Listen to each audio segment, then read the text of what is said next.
When we're talking about feeling safe, we're talking about what's happening in our nervous system and our body, as well as emotionally and philosophically. Does it feel safe for us to really get to know ourselves? So it's helpful to look at neuroception, which is our perception of threat. It's a term coined by Dr. Stephen Porges. And what it involves is the visual inputs, all of our sensory inputs come into the brain, and it compares what the input is with everything that's ever happened to us. It uses our experience to predict whether or not we'll be safe. So the reptilian brain is the oldest part of the brain. The limbic brain is the emotional or feeling. And then much later on, we develop the neocortex, the rational or thinking brain. So we're born with this system that's not very nuanced and sophisticated. It evolved over millennia to protect us from physical threats primarily. So the tiger behind the bushes, we needed to know that that would always be dangerous if there was a rustling in the bushes, if we had that sense of something there. So we developed our nervous system to protect us from that kind of threat. The other thing about our nervous system is that primitive brain comes in lightning fast. It's our instinctual brain. And then our thinking brain comes in a little bit later. So we're talking split seconds, but still, the primitive brain will always kind of warn us first. We have to kind of consider that when we're looking at how we're perceiving safety and danger right now. And the other thing is that there's a negativity bias. It's not evolutionarily helpful to have this kind of rapid response to pleasurable events. It's only really helpful if there's danger. And so there's a negativity bias. It remembers everything that was ever dangerous. So in order to come to a sense of safety, we can't use reason, that higher level of the brain. Reason happens in a different part of the brain. The nervous system, the reptilian brain, the limbic brain, that happens at a different level, and it's almost all unconscious. One of the problems with the neuroception, our primitive brain gives the weight of what was dangerous to us as a child to the same kind of weight as now that we're an adult. It doesn't know that the threat is not as high. So when we look at being yelled at by a parent, that's inherently more threatening to a 3-year-old than it is to a 15-year-old and than it is to a 50-year-old. It will never be a pleasant experience to be yelled at, but we have a lot more agency as we become further along in our childhood as well as once we're an adult. So as we go through and heal some of this trauma, the underlying trauma in our body, our nervous system becomes more resilient. Then we're not as hijacked by that feeling. So we might still kind of go on a bit of alert when we hear a loud voice, for instance, or when we see something that looks like it could be dangerous. We associate those things and we'll never convince our nervous system that they're not potentially dangerous. But we have more ability to come back to regulation. We come back more quickly. And so we might still get a little bit disturbed, but we gradually build a stronger neural network for safety. And then we're not as at the mercy of the primitive brain. The other thing I wanted to just highlight about safety is that we have this perception of, in order to be safe or to feel safe, I have to have no threat. And one of the ways that we can work with that is it's actually not true that there can't be any threat. What's more important is that I have to be able to protect myself when there's threat. And safety, that feeling of being in denial or addiction or pretending nothing is wrong when we're in fight or flight, that often is how we protect ourselves. This is a big mechanism, this disconnection, dissociation, going into some kind of distraction. And we really, we're talking about that quite openly during COVID. People having cocktail hours on Zoom and binge watching Netflix and having a lot of trouble regulating our nervous system. Part of that is because the threats are a lot higher. We have the threat of COVID. There's also the uncertainty about the environment. our financial environment. There's a lot of different stressors right now. So we're more likely to go into some kind of numbing, some kind of flight or fight response. So now we're going to kind of slow down and go into the inquiry part of it. So our definition of safety changes as we become more resilient. So our window of tolerance becomes wider. And if you were to just pause for a moment and think about or bring to mind some times when you felt really edgy and like you just can't cope with one more thing, the window of tolerance is very narrow in that situation.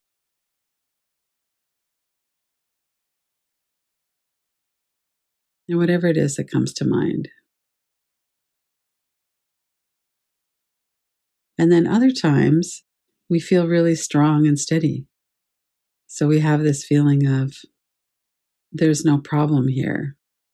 I can handle anything. One of the ways we might think about that is a similar situation, for instance, a family dinner or a meeting at work. And some days we go in there and we're just resilient, we're calm, we're engaged. Other days we go in and we're edgy and feeling really defensive. So we all know what this feels like, and we all have those differences. So safety, the feeling of safety is when we can really experience being present on ourselves, with ourselves on all levels, and we no longer have to hide. So this is what the inquiry is going to focus on. So if you were even just to stop for a moment and look at that, I no longer have to hide.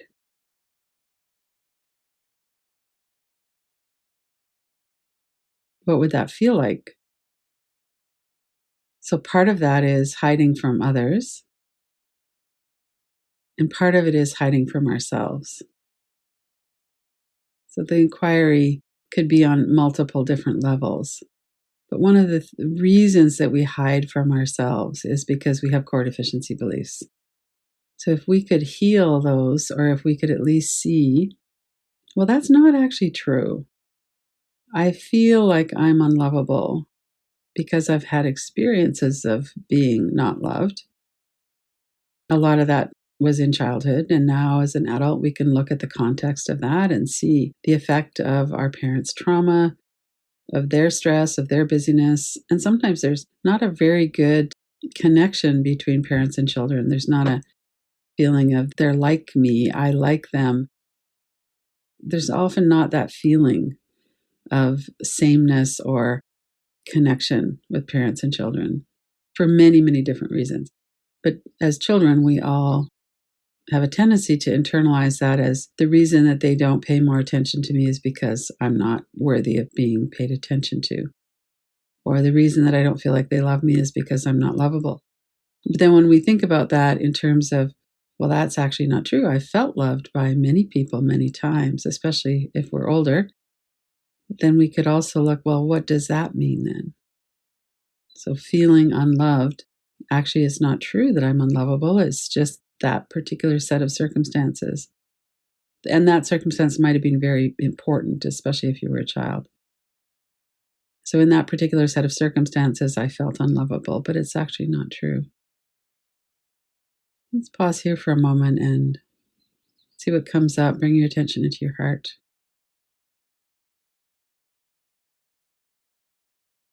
If there's any core deficiency beliefs that you know about or that you've felt or that are coming up now, look to see, is that true? Is that belief true?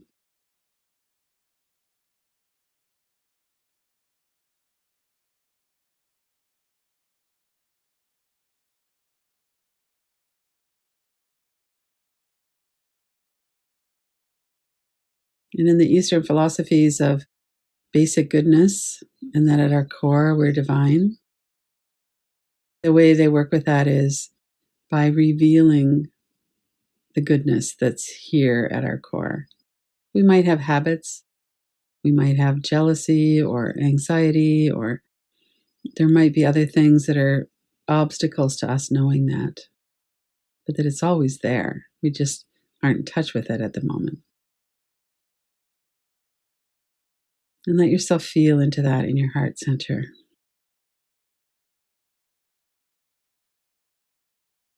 In my heart, I'm basically good.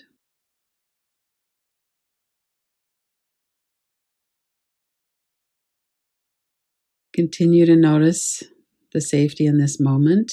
Breathe, relax your body, clear your mind. So these reverse inquiries are a way to bring forward our unconscious fears. So we say something that we would like to have be true, but we don't feel that it's quite true. And then we see what is our response.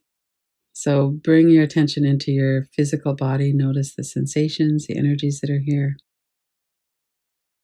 Let yourself get regulated before we really go into the inquiry.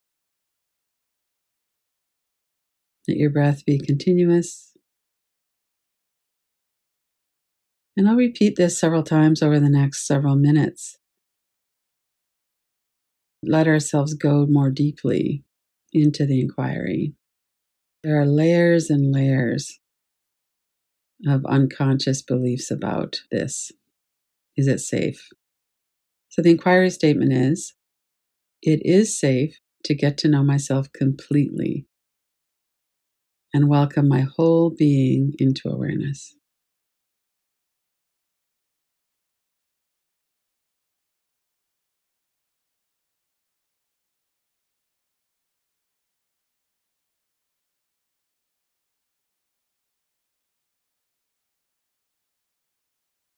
And we keep coming back to our baseline, relaxing the body, noticing thoughts in the mind, noticing your breath. It is safe to get to know myself completely and welcome my whole being into awareness.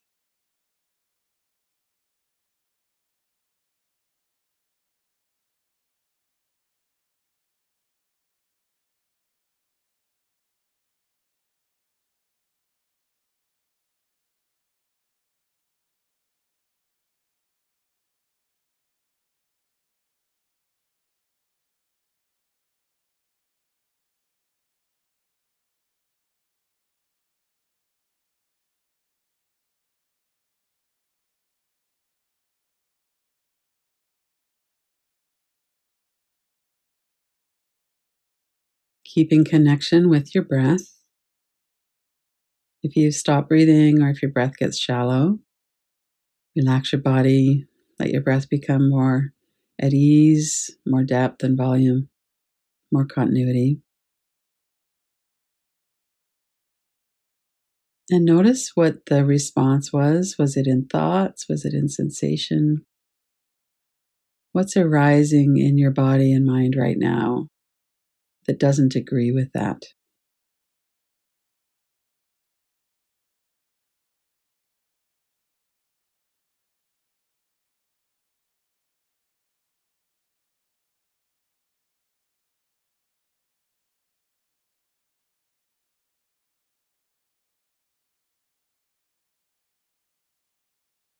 And sometimes it might be an image or a sense of ourselves at a certain age.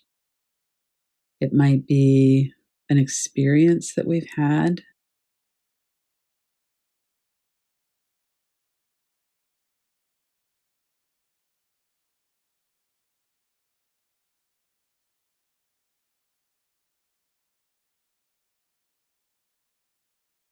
With sensations, we could really bring our attention just into the body for a few minutes. Notice the sensations, the energy. If you have a sense of that's not true, and maybe an image or a memory came up of a certain time in your life, maybe it's something that's related to a core deficiency belief, or maybe it's just a painful time when you felt powerless or you were being hurt. And you don't want to remember that. So we've put it aside or suppressed it somehow. And would it be okay just for a moment to invite that in, to let that be here?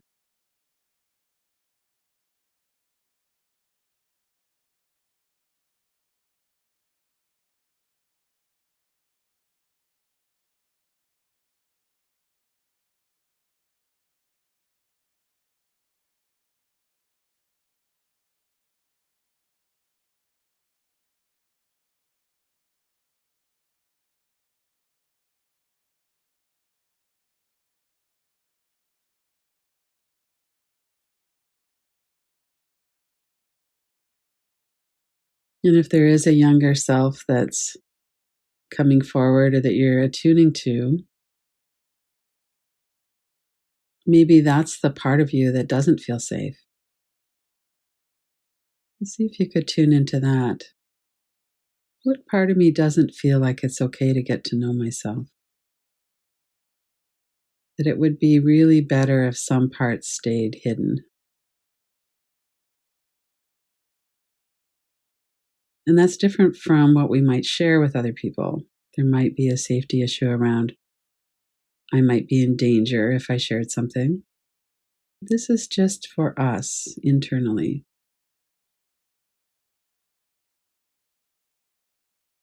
It is safe to get to know myself completely and welcome my whole being into awareness.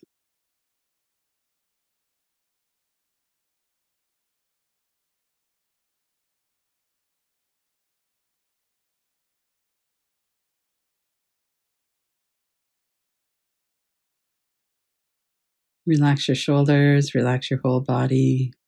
Stay steady with your breath.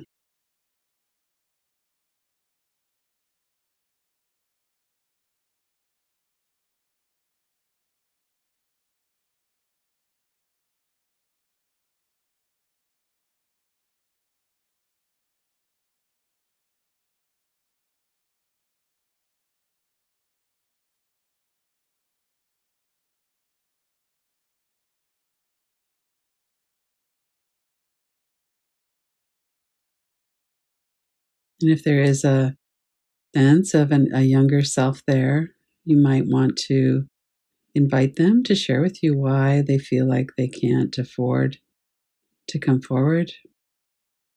Or maybe you would want to reassure them. What we can handle as an adult is very different, especially as we continue healing. We get more accustomed to our history, the sensations in our body. We know how to breathe and come back into a sense of stability. It is safe. What's your response to that?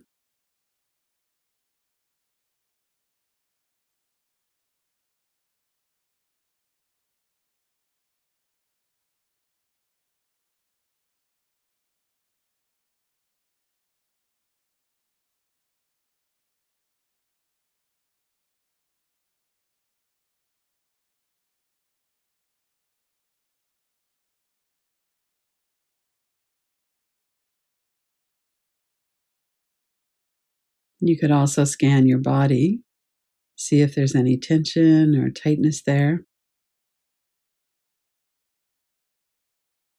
And we know from experience that oftentimes there's a clenching in the gut with fear, or we might be clenching our teeth if there's something we feel like we can't say or can't express. There might be a feeling in our heart. What's going on in your body as you're looking at this?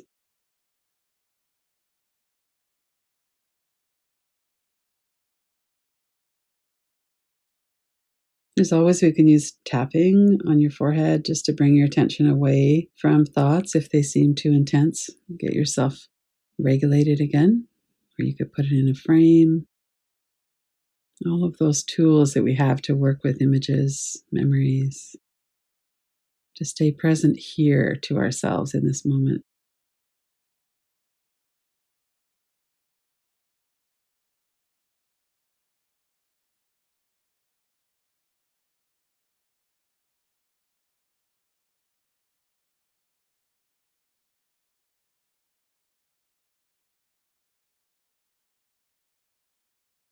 And if you'd like, you could work directly with the welcoming part. We were just to say, and put your hand on your heart if you want, or however you want to bring your attention into your being. I welcome my whole being into awareness.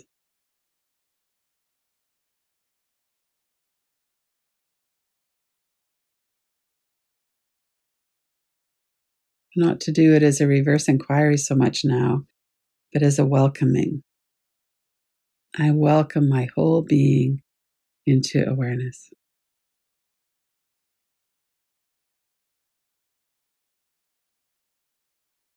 The parts that were hurt, the parts that are scared or sad.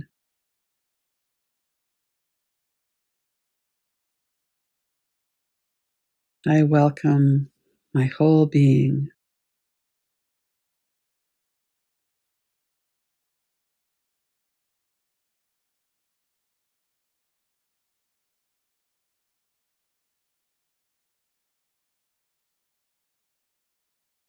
Let yourself feel that in your heart.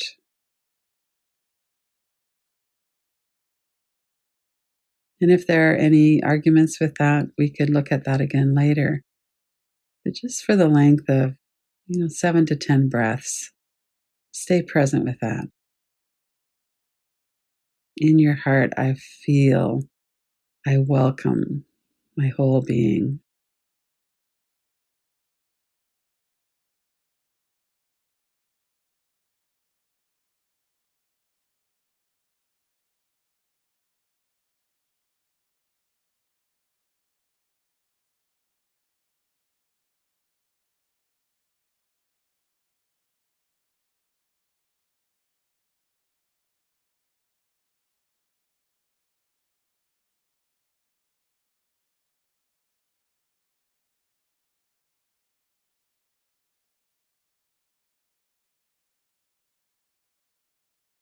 Before we finish the practice, to run the tape through your mind in a way. What did you learn? What came forward? What evidence is there that it's not safe to get to know yourself completely? That can often reveal what we could continue to work with, some of the obstacles.